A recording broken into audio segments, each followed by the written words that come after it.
welcome to MTG Basics Deck Tech video for Uro, Titan of Nature's Wrath. I'm Reptile, and we will be going over my build of Uro. Uro, Titan of Nature's Wrath is a 6/6 legendary creature Elder Giant which reads, when Uro enters the battlefield, sacrifice it unless it escaped. Whenever Uro enters the battlefield or attacks, you gain 3 life and draw a card. Then you may put a land card from your hand onto the battlefield. Uro also has Escape for 2 green and 2 blue, exile 5 other cards from your graveyard. This build of Uro will be focused on landfall based triggers and utilizing lands to subvert common stack strategies, while maximizing the ramp and card draw provided through our commander to progress us towards the late game. Once in the late game, we're looking to overwhelm our opponents with landfall triggers and win through combat damage. Our color identity also enables us to interact early and accelerate our mana production through playing extra lands. A major strength of Uro as a commander is the resiliency it provides in the command zone. Due to our commander gaining value through ETB and attack,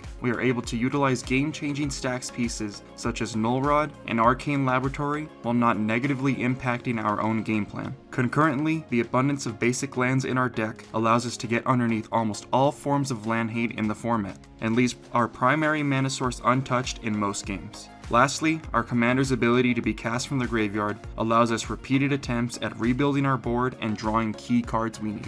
Landfall abilities synergize well with our commander, as the ability to put an extra land onto the battlefield doubles the effectiveness of each landfall card, and in some instances allows us to acquire multiple triggers through fetch lands. Landfall abilities generally fall into one of 2 categories. The first of these are mainly to provide a resource advantage when playing extra lands. This can range from drawing cards to creating permanents that can be utilized with our extra available mana. The second category are creatures which are able to create a large amount of tokens to pressure our opponents during combat. These tokens will often be our main win con and are able to quickly overwhelm our opponents once our land engines have been established. While our deck primarily wins through its resiliency and able to control the board, we do have deterministic win conditions by taking extra turns. Taking infinite turns requires Mystic Sanctuary, an extra turn spell, and an ability to replay Mystic Sanctuary through either playing it from the graveyard or returning it to hand. Once we present this loop, we are able to repeatedly attack and draw each turn through Uro, eventually killing the board. This win condition is self-contained and difficult to intercept, as we are repeatedly casting only 1 spell. When mulliganing, it is important to keep a hand which is able to progress us into the mid-game by either ramping, providing card draw,